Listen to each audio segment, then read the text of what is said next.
Hola, bienvenidos, bienvenidas. Esto es Rodad Insensatos, un podcast de cine y de vida donde hablaremos de lo que significa tener una pasión, perseguirla hasta el final y la maldición de tener una vocación. Un podcast donde desmontaremos todos los mitos y leyendas de la figura del director y directora de cine. Un podcast lleno de verdad, lo contrario que el cine, donde todo es mentira. Aquí arranca Rodad Insensatos.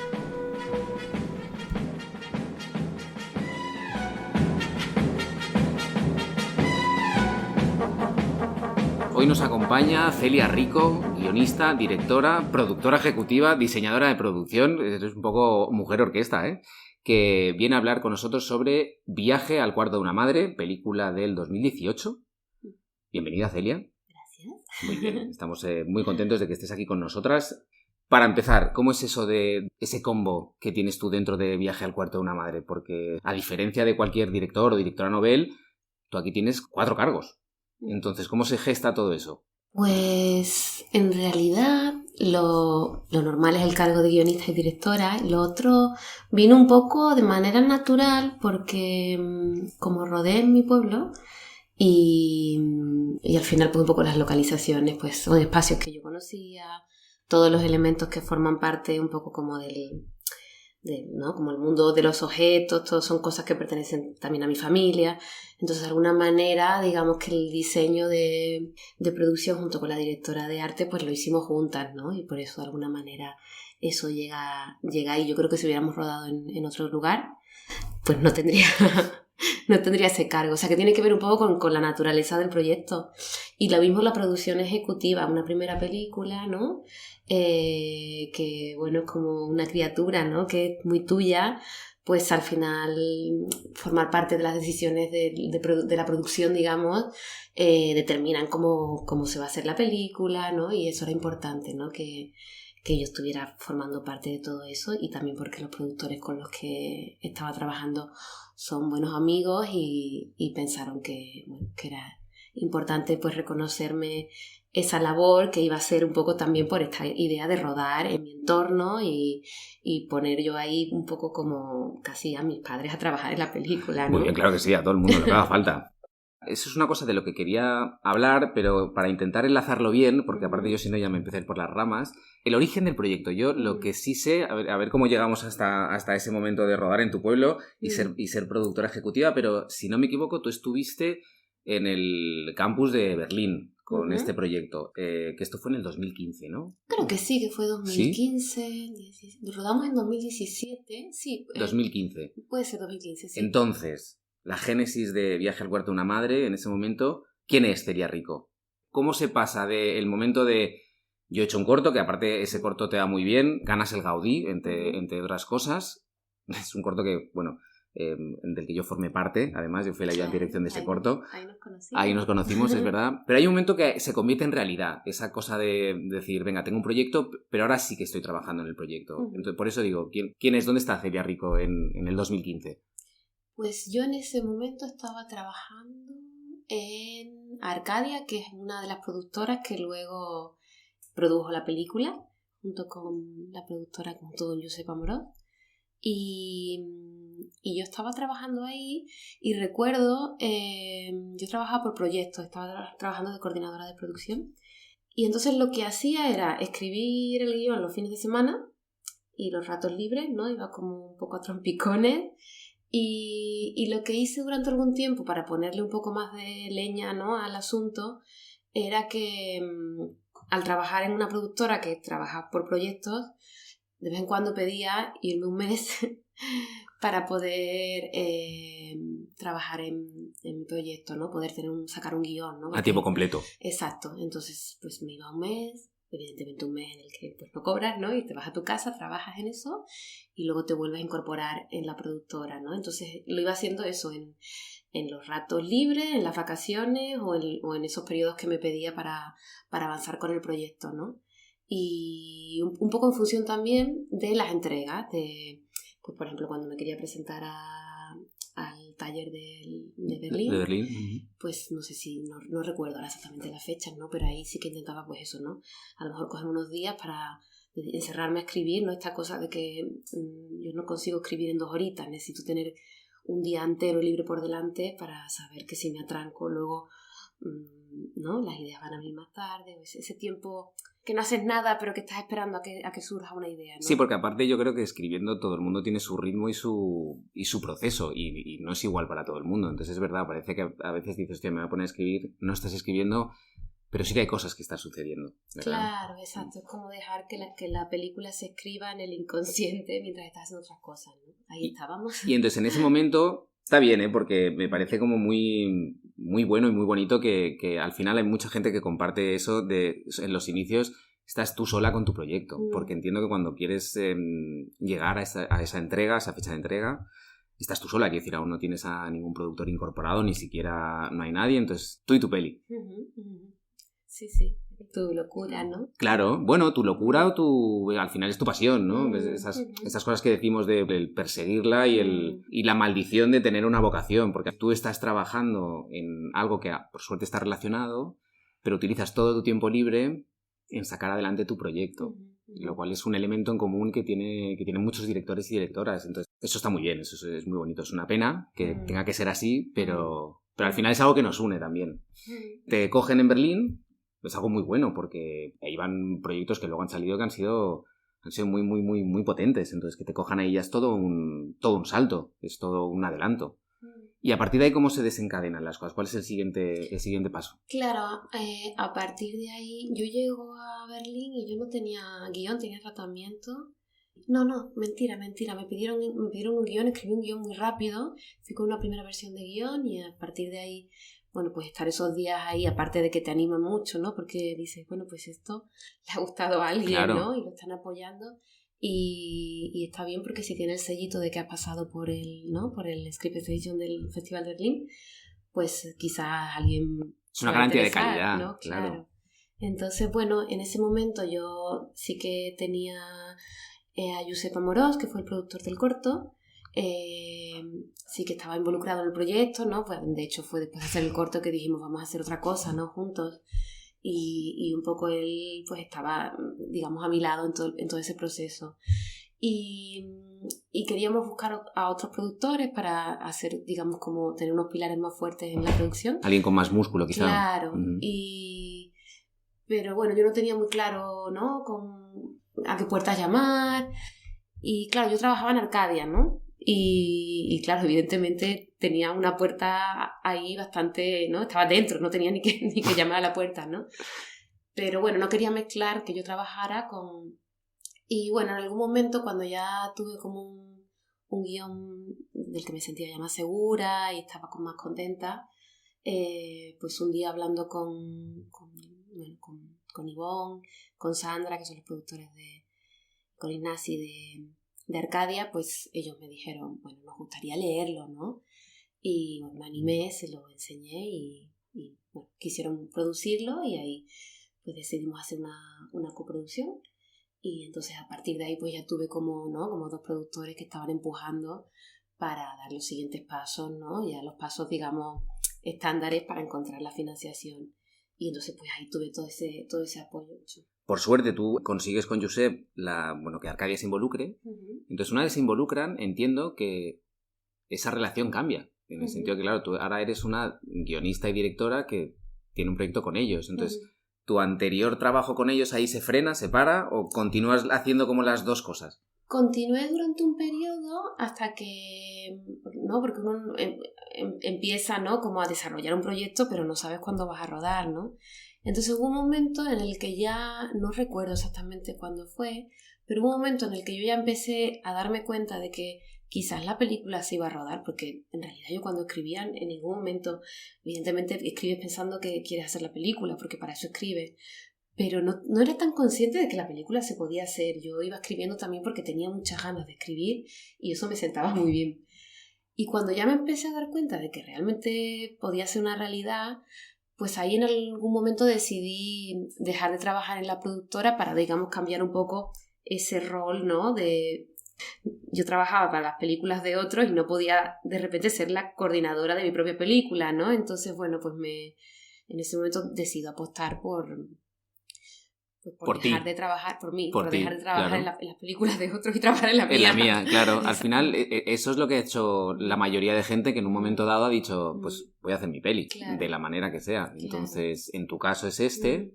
A mí me parece que como una historia muy bonita y muy natural también. Porque a la gente de Arcadia, al conocerte y valorarte, les fue mucho más fácil que no venir de fuera, que no ser algo completamente desconocido. Yo creo que ahí has tenido como, no suerte, pero sí que tuviste como esa especie de abrazo más cálido, ¿no? Claro, sí. Sí, en realidad, cuando haces una primera película, lo más difícil, a no ser que tengas cortos hechos anteriormente, pero lo más difícil es que pues alguien vea un potencial, ¿no? Porque al final todo es como... Entonces, pues sí, es un acto de fe, pero un acto de fe yo creo que por los dos lados, ¿no? Un acto de fe de los productores hacia el director y un acto de fe también del director hacia los productores, porque muchas veces tenemos tantas ganas de que nos produzcan una película que pensamos que nos están haciendo un favor. Y yo creo que el acto de fe es conjunto porque también, ¿no? Tiene que funcionar por los dos lados. Pues tienes toda razón, porque es verdad que hay muchos directores y directoras que, por lo que tú dices, por esas ganas, ¿no? Esa necesidad de hacer esa película, como que decimos que sí a todo, a cualquier cosa. Claro, y al final, pues, es como las relaciones, no todas funcionan, ¿no? Exacto, y algunas funcionan en algún aspecto y otras no. Y otras no, exacto. Entonces, esto es una cosa muy complicada. Pero bueno, lo digo porque sí, porque me gusta pensar, o algo que quiero como pensar que al final pues es un acto de fe que en realidad es un acto de confianza, ¿no? Por los dos lados. Entonces, pues ellos confiaban en mí y yo confiaba en ellos, ¿no? Entonces, eso era bonito y a lo mejor pues en otras productoras que no me conocían de nada, pues lo único que podía, la única garantía que había era pues que si les gustaba mi corto y el guión, pues tenían que tener, digamos, un poquito más de fe. En Arcadia y en el caso de Amorós, pues ya me conocían trabajando y pensaban, pues bueno, que valía la pena, que iba a hacer la película, iba a poner toda mi energía y mi voluntad, ¿no? Y bueno, pues nació de ahí. Luego también hay una dificultad que cuando tú llevas un montón de años haciendo, ¿no? Esta profesión es muy jerárquica y los roles están como muy definidos y muy difícil pasarse. Eso pasa cuando alguien de repente está en el departamento de, yo qué sé, de foto y se quiere pasar, o en el departamento de, yo qué sé, de foto y te quieres pasar a dirección o de cámara o de producción y te quieres pasar. O sea, pasar de departamento es difícil. O de una ayudante de dirección a dirigir, por ejemplo. Claro, también. Ahí, digamos que el camino es el mismo, es verdad que son como pequeños escalafones, aunque no me gusta esa palabra mucho, pero lo otro, claro, es que es cambiar totalmente y de repente, pues cambiar de hacer coordinación de producción a dirigir, pues tiene sus dificultades. Primero que te vean como directora y no como coordinadora, y luego que tú misma te veas como directora y no como coordinadora, porque al principio cuando había que hacer como gestiones, ¿no?, del rodaje, yo muchas veces estaba pensando más en la coordinación que en la dirección, ¿no? Y me tenía que quitar eso de encima. La verdad que está siendo una mina de momento, Celia, porque estás dando como muchos puntos que es que le pasa a mucha gente que ha dado el salto y entonces ha conseguido dirigir tras de estar ciertos años, pues eso, de coordinadora de producción, de ayudante de dirección, de maquillador o de directora artística. ¿Qué ocurre? Que es verdad lo que dices, que a la gente le cuesta quitarse esa imagen y no te ven como directora, no porque no quieran, sino porque se han acostumbrado a una imagen tuya. Y es muy, muy difícil, de hecho es mucho más difícil hacerles cambiar ese chip. Pero es más difícil cambiártelo tú, creo. También. Bueno, depende, depende porque en el fondo tú misma siempre has creído en ti misma. Entonces, en el fondo sabes que lo vas a hacer bien o como mínimo lo vas a dar todo. A lo mejor hay una dificultad al principio de deciros, como tú decías antes, esto es real, esto ya va a ocurrir. O sea, ese cambio de chip, la seguridad que tenías y la voluntad que tenías en hacerlo... Eso es algo que sale de forma natural. Sí, puede ser. Pero bueno, digamos que las cosas que uno ha aprendido durante muchos años siguen ahí, ¿no? Y a veces sí, me veo como coordinador, o sea, como que tengo el gen coordinador, lo tengo, ¿no? Que te pasará a ti también, ¿no? Como ayudante. Pasa está que muy al loro de todas las cosas que tienen que ver con, ¿no? Pero bueno, en mi caso concreto, yo sí que hago un esfuerzo por quitarme de eso. Claro. Porque te sale de forma natural. Y a veces piensas, no, tío, claro, que esto no es mi movida, que esto lo tiene que hacer otra persona. Y sobre todo para dejarle a esa persona hacerlo, ¿no? Hacerlo y tú concentrarte en lo que tienes que concentrarte, claro, es verdad. Claro. Pero por eso te digo, vamos, estás clavando una tras otra. Esto ni que estuviera guionizado, ¿eh? Entonces, nos encontramos en este punto, tú ya empiezas a... Bueno, digamos que la película ya empieza a ser una cosa real y en ese momento de financiación, en ese momento, en ese periodo en el que tú ya decides dejar de ser coordinadora y enfocarte solo en tu peli, ¿cuánto tiempo pasa desde que haces eso hasta que la peli ya es real y dices, venga, pues ya podemos plantear unas fechas? Pues yo creo que pasaron, pues si rodamos en 2017, pues pasaron unos 3 años entre una cosa y otra, sí. Quiero decir, 3 años que comprenden pues la escritura del guión, que pasó por varias versiones, y pues aplicar primero ayudas de desarrollo, luego ayudas de producción, todo lo que supone pasar también por las televisiones, y montar toda la preproducción. Sí, fueron 3 años. O sea, vosotros tuvisteis una progresión dentro de lo que cabe estándar, dentro de lo que es la producción cinematográfica española. Y durante esos 3 años, ¿tú qué hacías? Para entenderlo, entonces, mientras, ¿qué es lo que haces con tu vida? ¿Cómo no sé, cómo vives? ¿Cómo...? Claro, yo es lo que te decía, que me mantuve como trabajando en la productora hasta que ya sabíamos que iba a haber una fecha de rodaje, ¿no? Pensaba que decías que durante esos 3 años, pues, desde el momento que tú lo dejaste... No, yo no recuerdo cuánto tiempo antes, igual fue bastante menos de un año. Entonces, hay un momento que tú sabes que la película ya se va a hacer, entonces dices, bueno, ahora tengo que trabajar como directora, ¿no? Pues tengo que empezar a pensar, pues, quiénes van a ser los actores, entonces ya empiezas como... dejas de trabajar en una cosa y automáticamente ya empiezas a trabajar full time, digamos, en pensar la película. O sea, Amorós, que es catalán, Arcadia, en Barcelona. Tú vives en Barcelona y sin embargo una película como Viaje al cuarto de la madre, que es una película pequeñita, y te vas a hacer Andalucía.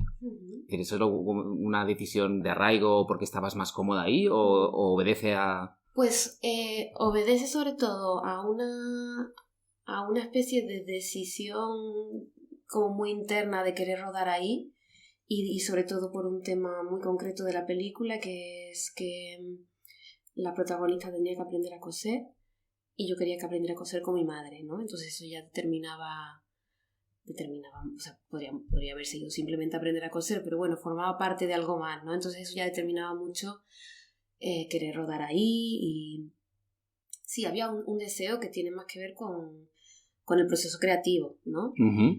Luego cuando decidimos un poco que esto es una posibilidad, lo que hacemos es buscar una coproducción con Andalucía y ahí entra un productor andaluz y entonces ahí conseguimos, ¿no? Bueno, hacemos todo el trabajo para conseguir las ayudas de la Junta de Andalucía y que entre la televisión andaluza, Canal Sur. Entonces ya digamos que tiene una entidad financiera también, ¿no? Y entonces pues tiene todo el sentido rodar ahí, se convierte en una coproducción entre Cataluña y Andalucía. Casi todo el equipo técnico es catalán y todo lo que es la, digamos, postproducción, todo eso es en Cataluña y el rodaje sí que se hace en Andalucía y también hay personas del equipo que son andaluces, entonces cumplimos con una coproducción. Y luego pasó algo también que cuando estábamos un poco pensando, ¿no? en dónde rodar la película,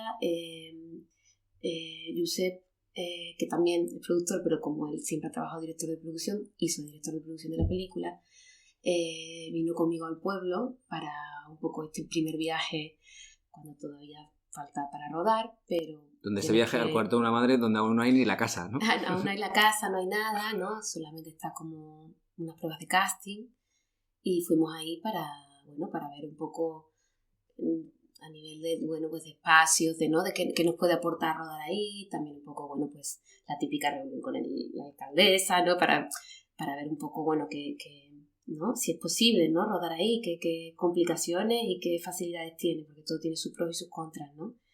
Y estando ahí con Josep, viviendo un poco, como sintiendo, ¿no? Más que pensando, sintiendo qué sería rodar ahí, él me dijo en algún momento algo que fue importante, ¿no? Me dijo, Celia, hay que rodar donde te quieran, porque es verdad que luego, si estamos acostumbrados a rodar en las ciudades, ¿no? A veces no es tan fácil que quieran que ruedes. Quiero decir, si tú tienes que cortar una calle en medio de Barcelona, los vecinos, pues no es lo más agradecido, la verdad. Y es verdad que complicas la vida a totalmente. La gente. Y en estos pueblos o en estos sitios que no están contaminados por lo que es un rodaje de cine, es verdad que la gente se abre, te da todo, provoca que el equipo y la película esté muy arropada. Claro, hay una ilusión enorme, ¿no? En el pueblo, porque se hace una película y es la primera vez que se hace una película. Y no es una película que viene de fuera, es alguien del pueblo que bueno, mi pueblo no es muy grande, pero quiero decir, un pueblo pequeñito, al final nos conocemos todos, entonces, pues... El orgullo. El orgullo del pueblo. O sea, al final, tú eres el ejemplo perfecto de lo que se dice jugar en casa. Claro, eso tú literalmente has rodado la peli en tu casa, como quien dice. Claro, y luego también estaban muy contentos por eso, y también todo el equipo, pues iban a comer a los restaurantes del pueblo, y de repente ahí todo el mundo se hizo amigo. Que se crea como una comunión, ¿no? Claro. Como una relación muy, y todo el mundo muy bonita. quería que la película saliera bien, y pues todo el mundo te ayuda, y claro, eso facilita muchísimo pues el trabajo, ¿no? Eso que no se ve en la pantalla, pero que hace que vayas a rodar relajado y con una sonrisa y no estresado, ¿no? Pues sí, totalmente.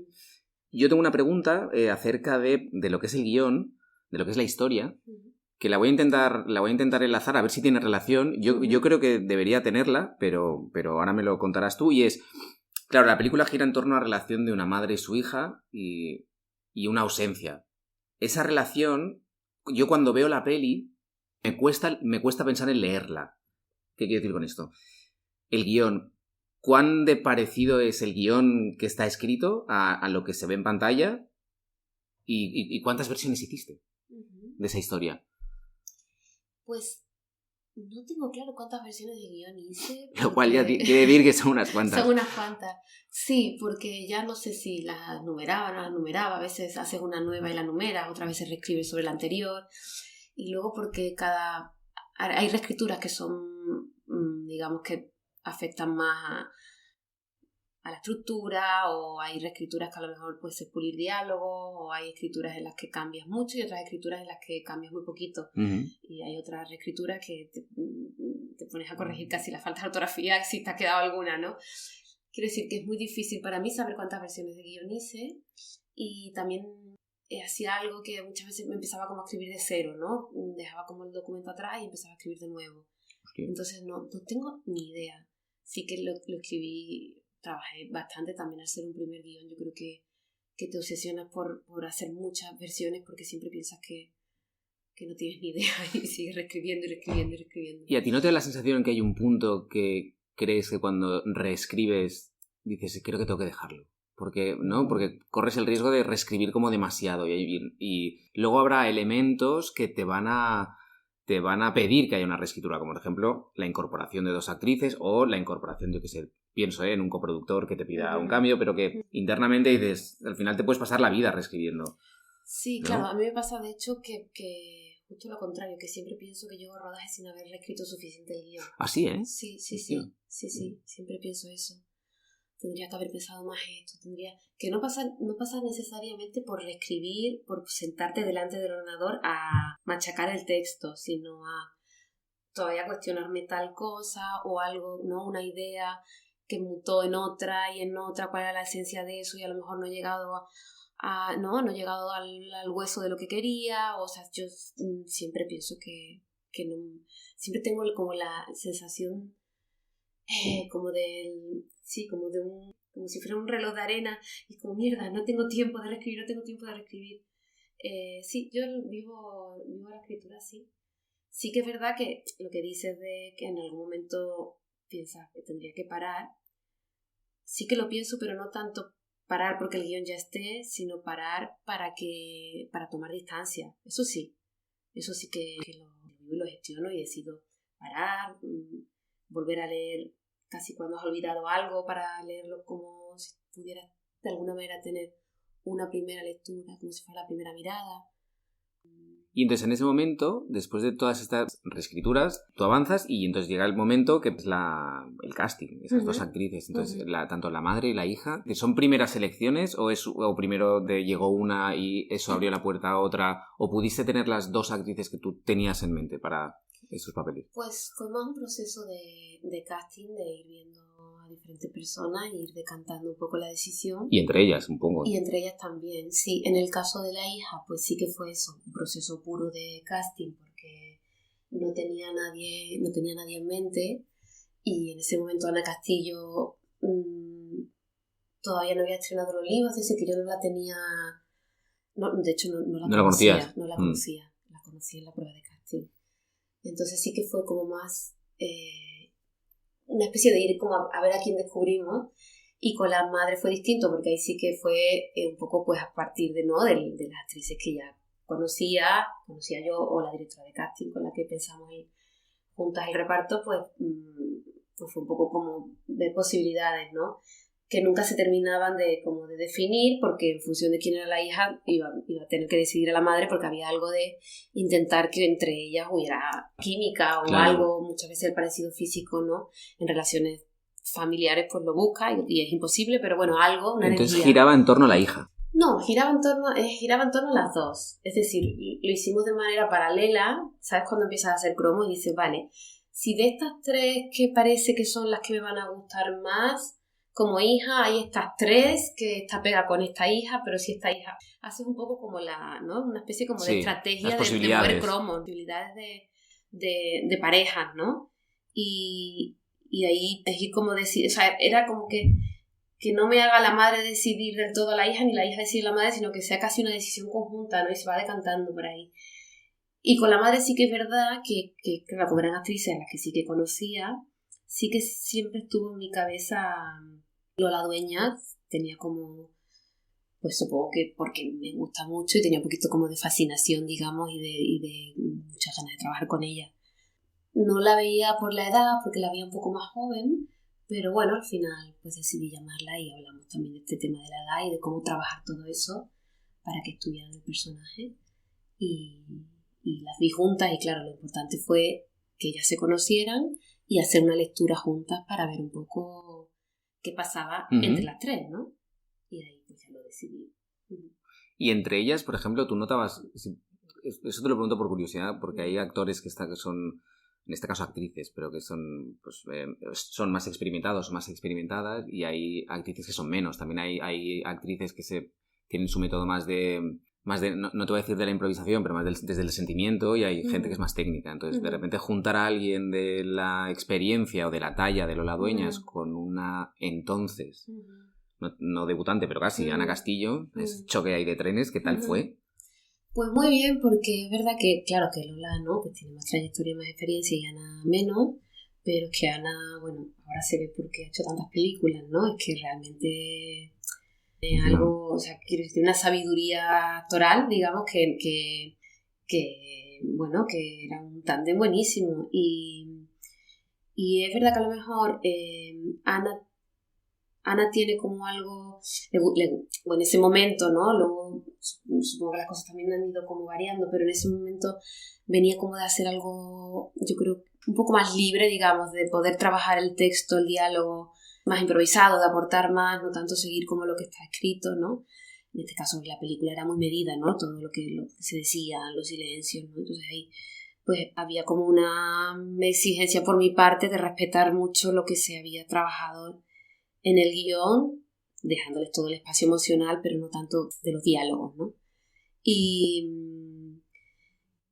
ahí sí que a lo mejor Ana no estaba tan acostumbrada a trabajar así, pero vamos, es que Ana puede hacer lo que quiera. Entonces, y por suerte también pasaba que las dos, bueno, estaban bien siempre, en todas las tomas, pero había que a lo mejor afinar pues el tono, pero digamos que no había eso de que cuando un actor no va calentando y cuando has hecho no sé cuántas tomas ya lo tiene, y hay otro que la primera, como es la frescura, lo claro, da todo y luego se cansa. Exacto, y lo pierde ahí. Entonces, por suerte, que no les pasaba esto. Entonces era maravilloso porque las tenía siempre como, desde la primera a la última, estaban las dos alineadas.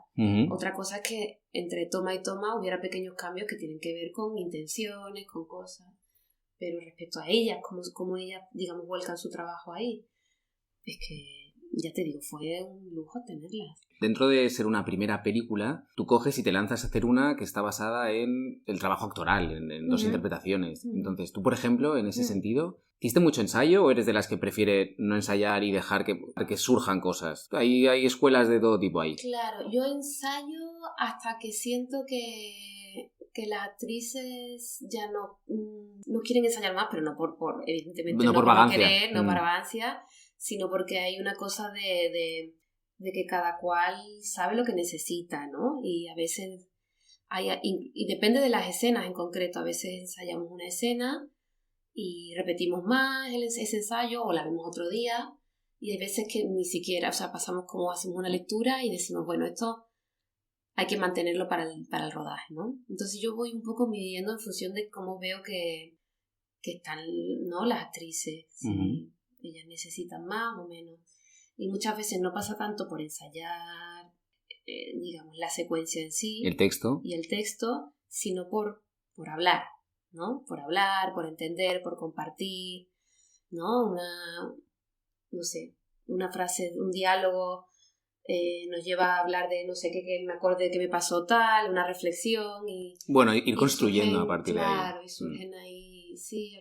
Al final es un encuentro a partir de un texto, ¿no? Y cómo ir haciendo ese encuentro y cómo crear ese vínculo entre nosotras como Celia, Ana y Lola, pero también como directora y actrices, y ellas dos como personajes, ¿no? Que no es fácil. No, es bien complejo todo eso. Claro. Y no sé cómo es. Simplemente estás, lo haces y surge algo. Y surge algo. Vamos a hacer un pequeño resumen. Estamos en el 2017, ¿no? Que es cuando ruedas. Con lo cual, 2017, perdóname porque me lo has dicho y no me acuerdo. ¿El pueblo cómo se llamaba? Constantina. Estamos en Constantina.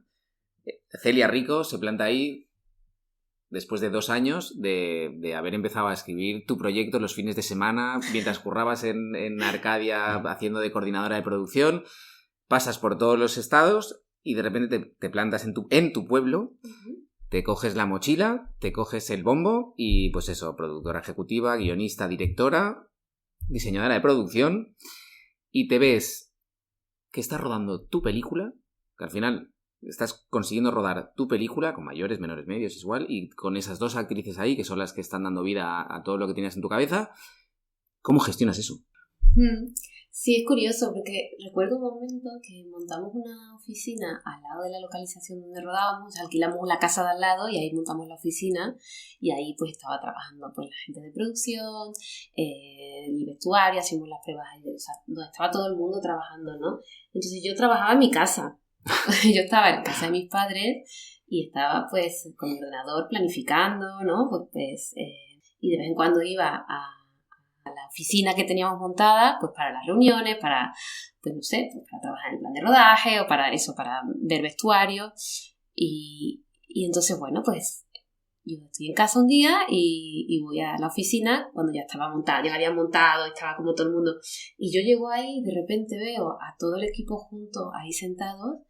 Y no era como otras veces que nos habíamos reunido para hacer una lectura de guión y entonces pues todos juntos estábamos leyendo el guión, ¿no? Yo entré allí y estaba cada cual, pues uno hablando por teléfono, el otro con el ordenador haciendo no sé qué, la otra colgando no sé qué prendas en las burras. Estaba todo el mundo concentrado en su trabajo. Entonces yo entré ahí, asomé la cabecita y... Es cuando te dio vértigo. Antes de decir hola, tuve una sensación, no fue tanto vértigo, fue... que miré ahí y dije... La que estoy liando. ¡Wow! Toda esta gente está aquí trabajando y dándolo todo por algo que estaba en mi cabeza, ¿no? Y cuando ves a toda esa gente ahí trabajando, por un lado dices... Es raro. Es raro. Normalmente era yo la que estaba ahí sentada coordinando, ¿no? Y los veo a todos ahí y pienso, qué bonito toda esta gente haciendo todo esto para dar vida a una idea mía, y por otro lado dices, qué bien, que le he dado trabajo a toda esta gente y están ganando un sueldo, claro, ¿no? Claro. Sí, es algo que no te imaginas, ¿no? Que tú, con algo que has escrito en tu casa solo los fines de semana, puedes dar trabajo a toda esa gente. Yo creo que es el momento en el que uno pasa a realmente creérselo. A creérselo, decir, sí, estoy haciendo esto. Sí, Sí, que no tiene tanto que ver con creerse uno nada, efectivamente, sino con creerse que está ver que las ocurriendo. cosas son reales. Exactamente. Tiene que ver con el hecho de cuando las cosas pasan del papel a la realidad. Y esto pasa con las películas o con cualquiera que monte un negocio o mi madre cuando piensa en una idea de un vestido y coge la tela, lo corta y lo cose y de repente el Totalmente. vestido se lo pone. Es aplicable a cualquier emprendiduría incluso. Claro, es Sí. cualquier cosa que es una idea y se acaba convirtiendo en algo. Entonces eso pues es curioso, sí. ¿Y cuánto duró el rodaje? ¿Cuánto tiempo tuviste? ¿Tuviste tiempo o fue algo como un poco más cómodo para ti? Mira, rodamos, fueron 4 semanas y media, fueron 5 semanas, pero fueron 4 y media porque unos festivos hay de Semana Santa, ¿no? Así de días se contarían, no me acuerdo cuántos eran, pero bueno. Bueno, yo creo que fue un tiempo suficiente para hacer la película, evidentemente, pues si hubiera tenido más, los hubieras utilizado. Lo hubiera usado. Claro. Y algunas cosas pues habrían salido mejor o habría podido hacer algo que es, bueno, yo recuerdo una de las primeras cosas que me dijo Santi Racá, el director de foto, me dijo, claro, normalmente lo que rueda en los primeros días son tanteos, ¿no? Entonces lo ideal sería poder tirar eso a la basura y volverlo a rodar, ¿no? Hostia, nunca lo había oído esto. Claro, y es cierto, ¿no? Lo que rueda los primeros días estás un poco ¿no? Empiezas a activar la maquinaria, estás como el calentando. equipo no se conoce aún, es verdad, claro, calentando. Estás calentando. Es verdad. Pero claro, en las películas no se puede calentar. No tienes tiempo. Claro, calientas es el día que ya estás rodando, ¿no? Claro. Ya das motor. Entonces, pues sí, si hubiera tenido más días, pues hubiera estado bien. Por otro lado, también pienso, bueno, qué suerte, ¿no? Que conseguimos la financiación que conseguimos para poder rodar con unos medios decentes, ¿no? Entonces, bueno, sí, en ese sentido, ninguna queja, podría haberlas, pero hay que mirar las cosas con un poco de perspectiva, ¿no? Y dices, bueno. Bueno, y al final un rodaje es algo que es, de por sí creo que es algo caótico, entonces siempre pasan cosas. Entonces claro, hay una parte que dices sí. qué es lo que afecta como rodaje en sí y otra cosa que es lo que le afecta a la película. Entonces claro. Si para ti, respecto a la película, pues si estuviste bien cubierta, maravilloso, la verdad. Claro, también por mi parte hay como una conciencia de que en una primera película que quizás no vas a conseguir mucha financiación o que quizás, pues, bueno, hay complicaciones, ¿no? Porque es una primera película, que está bien escribir algo asumible, ¿no? Que es verdad que luego, cuando sigo escribiendo, ¿no? Ahora, por ejemplo, ¿no? Que he escrito otra película, pues sigo escribiendo historias que no son, digamos, de fuegos artificiales, ¿no? Porque me gustan las historias de personajes y al final pues no necesitas como 25.000 localizaciones para... Yo creo que uno también escribe cosas que te puedes sentir cómodo, luego te visualizas haciéndolo. Te censuras en la escritura, ¿no? Porque sabes que igual eso va a ser muy caro o muy complicado, ¿no? Entonces vas como tú un poco siendo productor de tu propio guión, ¿no? Siendo productor de tu propio guión, sí, qué gran frase. Claro. Sí, es verdad que eso pasa, pero luego también hay, no, tampoco quiero que esto suene, ¿no? Cuando es una película de poquitos personajes, poquitas localizaciones, es como, bueno, pues esto es barato, esto se hace fácil y se hace en 4 días. Pues a veces no, porque muchas veces, esto por ejemplo me ha pasado mucho con el tema del sonido. Los diseñadores de sonido con los que he trabajado siempre me dicen, ostras, tus películas que aparentemente son muy sencillas, pues son las más complicadas, yo diría ¿no? que es de las películas más difíciles que he hecho. Porque es verdad que mientras menos elementos hay, más se tienen que pensar. Quiero decir que hay todo un trabajo también detrás de lo pequeño que bueno, se puede medir de otras maneras, pero que hay un esfuerzo y un trabajo y un tiempo también para llegar a determinados lugares, aunque sean pequeñitos, y necesita el dinero también para eso. Totalmente. El cine narrativo, digamos, es más sencillo porque tú vas en post y vas siguiendo una historia. Y entonces esa historia, pues, necesita esos elementos que sean. El cine que es más de personajes, más de sentimientos, más de emociones, más complicado, porque al final lo que tienes que hacer es llenar eso de verdad. Y cómo mides la verdad.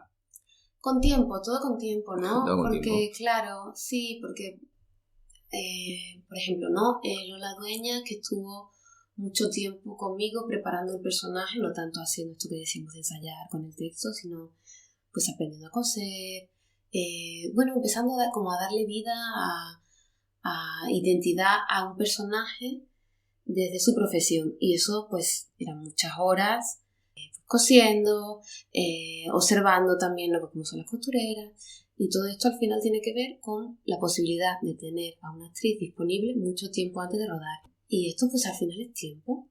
Y claro, el tiempo muchas veces es dinero, porque tienes tiempo si puedes pagar a la gente para que esté todo ese tiempo trabajando en eso, ¿no? Y si lo puedes incorporar al presupuesto, si lo puedes... Claro. Entonces por eso digo que yo contenta, pero que no quiero que se confunda que las películas pequeñas no tienen por qué tener una financiación, ¿no? Que al final... Las películas pequeñas muchas veces son las más difíciles, pero por eso, de cómo lidiar con las carencias. Pero bueno, consigues rodar tu película y entonces ya nos adentramos en el mundo de la pospo. ¿Cuánto tiempo tienes de postproducción? Porque muchas veces, retomando con lo que decías, con las películas pequeñas tienes poco tiempo y ese poco tiempo se refleja también en la pospo, porque a lo mejor dices, mira, tenemos pasta para 4 meses y hay que tener la película acabada ahí. Y luego, ¿cuántos... Precisamente al ser una película que no es tan narrativa en el sentido de historia, que es más de emociones, ¿cuántos montajes hiciste? Pues en realidad montamos bastante rápido.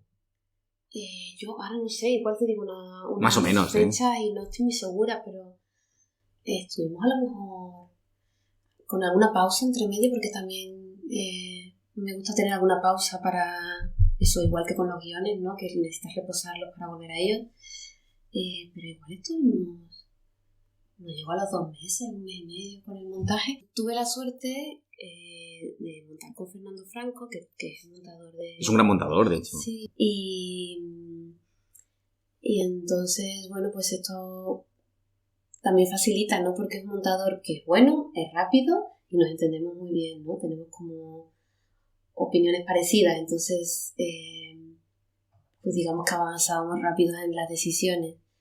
Y luego también yo ruedo de una manera que podemos hacer mucha prueba durante el montaje de estructura, ¿no? A lo mejor, pues mira, esta secuencia, a lo mejor esto que estaba aquí, si lo adelantamos un poquito, afecta a tal cosa que ayuda, ¿no? Y sí que podemos como hacer esos movimientos que tienen más que ver casi con movimientos de secuencia. Pero luego yo ruedo muy poquitos planos, hago muy poquitos planos. Y en Viaje al Cuarto de Madrid hice muy poquitas tomas. También porque tenía unas actrices, ¿no? Que no hacía falta repetir 1000 veces hasta llegar a algo porque llegaban bien, ¿no? Entonces, bueno, pues eso hacía que, digamos, que no tuviéramos una cantidad ingente de material, de tener que, ¿no? Ni posibilidades. Claro. Y luego yo tenía a Fernando montando mientras rodaba. Ah. Entonces, cuando yo acabé el rodaje, él ya tenía un primer montaje. Eso, claro, agiliza un montón. Eso también es dinero, evidentemente, porque tienes que pagar un montaje todas estas semanas, ¿no? Y eso pues facilitó mucho porque él ya se conocía muy bien el material. Y luego Fernando es director. Y como es director, él también tiene pues muy esa buen visión, ojo, ¿no? Claro. Y tiene muy buen ojo también con los actores. Y a mí me gusta mucho él cuando, ¿no? Las diferencias entre una toma y otra, que a veces hay esos matices súper chiquititos de interpretación. Y él me ayudaba mucho a ver esto, que una ya está emborrachada, digamos, del material y ve lo que pasó en el rodaje y lo que pasó en... O que ni te das cuenta, claro, porque lo tienes tan presente y todo en la cabeza, que esos matices no los percibes. Claro, entonces él esos matices los ve rápido, los detecta, me los comunica, y yo los veo y entonces pues eso, pues es increíble no poder hacer el trabajo. Y entonces dentro de una película tan personal, el montaje que se ve en la película que se ve es tu montaje, o hay algo que entiendo que a lo mejor en algún momento pidieron cambios o pidieron retoques? No, las distintas versiones de montaje, ¿no? Que también vas pasando por versiones, yo las comparto con mis productores, quizás no todas, básicamente no porque no se lo quiera enseñar, sino para que no se contaminen tanto y así cuando lo ven su mirada sea fresca y me puedan aportar, que si ven tantas veces como yo veo las cosas, pues al final... Claro, que a lo mejor entre versión y versión los cambios no son tan evidentes. Exacto, entonces yo sí que intento que vean las máximas versiones que se puedan y les escucho y a veces pues hay cosas que me dicen que me ayudan un montón, a veces pues hay cosas que a lo mejor, como todo, ¿no? Pero también con el montador y con cualquiera que venga, ¿no? que a lo mejor te dicen, tú no lo acabas de ver claro, pero identificas que ahí hay un problema y entonces buscas otra solución. Entonces yo lo comparto siempre y mis productores son súper también sinceros, me dan su opinión, pero respetan muchísimo el trabajo que hacemos Fernando y yo, porque al final somos nosotros los que estamos ahí enfrentándonos al material y sobre todo pues respetan mi decisión final porque piensan que la película pues tiene que ser la película que yo quiera y no la que quiera otra persona, ¿no? Entonces en ese sentido pues tengo la suerte de que son súper respetuosos y que confían y que bueno, apuestan, ¿no? Apuestan, claro, muy bien. Entonces la película se acaba, Celia, haces tu primera película, después Tu pueblo, hemos empezado en el 2015, la acabas en el 2018, es una película pequeñita y de repente, pum, se estrena y esa película pues más intimista se convierte dentro de lo que cabe en un éxito. Entonces Gaudí, tú ganas el Gaudí al mejor guión, si no me equivoco. También las actrices de repente os nominan a los Goya, la película empieza como a crecer, pero quizá no sé si estamos preparados para cuando te llega de esa manera. Entonces, ¿cómo gestionas eso? Y sobre todo, aparte de cómo lo gestionas, ¿cómo te cambia la vida? En el sentido de decir, tú ahora pues ya puedes decir, vale, yo he acabado esta película, en el impasse que es hasta hacer la segunda, pues sí que tengo más oportunidades, tengo más posibilidades, o me puedo ganar la vida ya con el cine, ¿sabes? Sí, bueno, claro, lo que pasó fue que yo no tenía ni idea de lo que iba a pasar con la película, pero sobre todo de si le iba a gustar a la gente o no, no sé, como... Es verdad que durante el proceso de montaje yo hacía algunos visionados invitaba a alguna gente a ver la película, que generalmente pues son conocidos y amigos, con lo cual que son amigos que te van a dar su opinión sincera, pero bueno, hay una tendencia que tus amigos pues que les gusta lo que tú haces más que a lo mejor un desconocido porque saben qué territorio te mueves, que la película forma parte de ti, ¿no?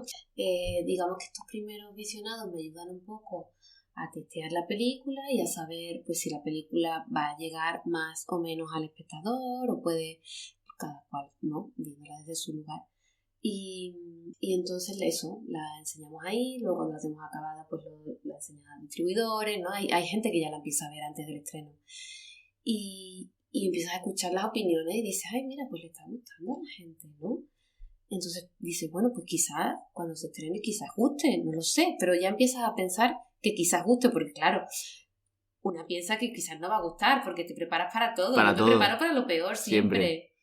Y nada, la estrenamos y cuando no la estrenan, bueno, la seleccionan en el Festival de San Sebastián y dices, bueno, si la han elegido, pues no, pues estará bien la película, algo hemos hecho bien.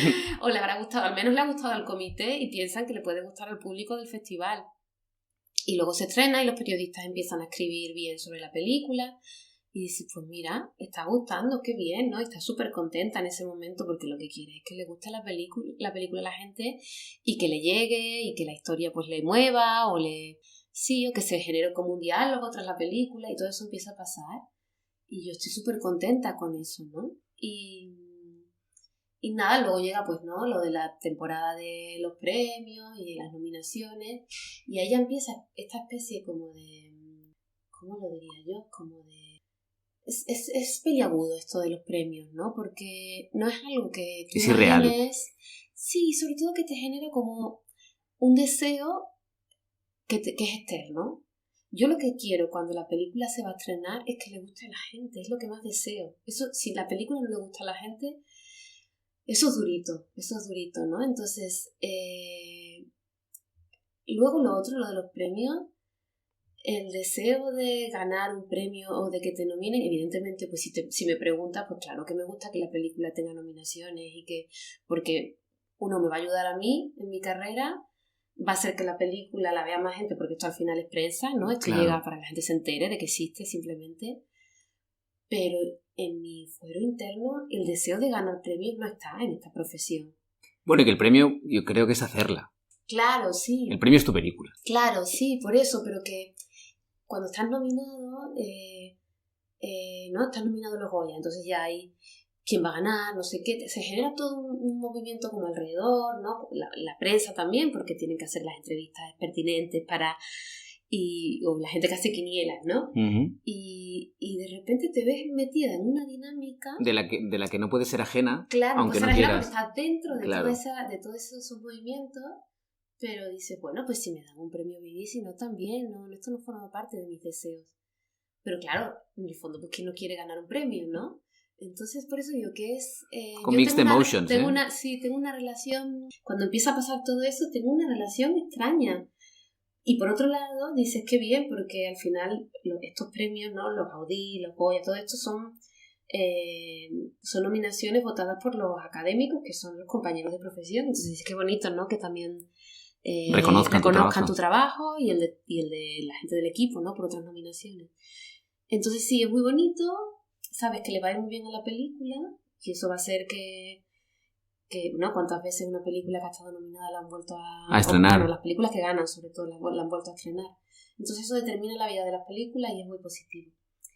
Pero luego una en esas situaciones pues no sé, lo vive de una manera extraña. ¿No? Es raro. Es raro. Pero a ti, por ejemplo, tú puedes decir que puedes sacar algo positivo en el sentido que cambió no sé tu carrera, pero al menos tu posibilidad de decir, bueno, no tengo que volver a hacer de coordinadora, ahora me puedo centrar en esto, me lo puedo permitir.